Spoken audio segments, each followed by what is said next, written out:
ngayon sa Tabnuan Cultural Hall ang mga obra ng mga local artists na tampok sa Paganaka Art Exhibit sa Mabalacat City. Bahagi ito ng pagkikiisa sa pagdiriwang ng National Arts Month at Balacat Festival 2026.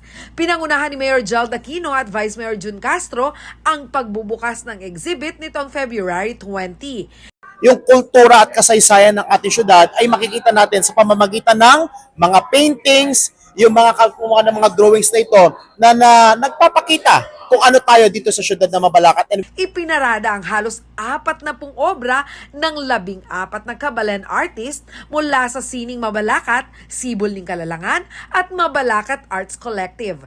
Sila ang mga artist group na nasa likod ng pagkakabuo ng Paganaka exhibit. Pang-cultivate na rin sa mga muusbong na artist. So nagagalak kami, may mga batang artist na yan, makikita nyo sa isang wall, puro mga kabataan yan. May diorama na nagpapakita ng buhay probinsya. Ginawa ring obra ang mystical creatures na laman ng mga kwentong bayan.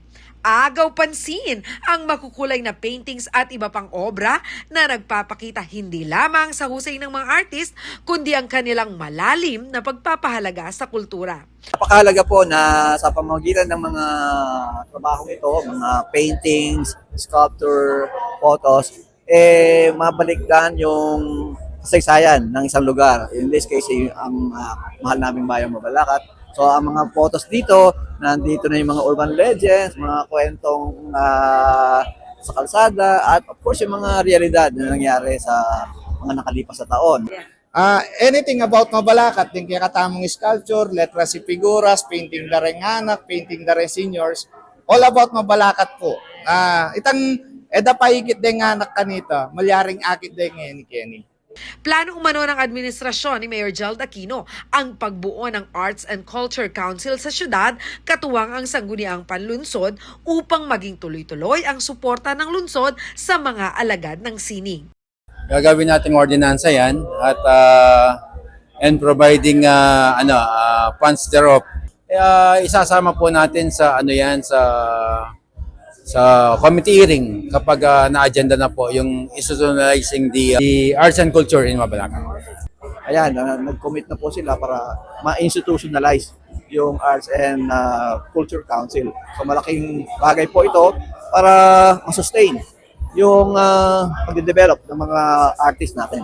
Para sa mga nais makakita ng magagandang obrang ito ng mga kabalan artist, tatagal ang Paganaka exhibit hanggang February 28.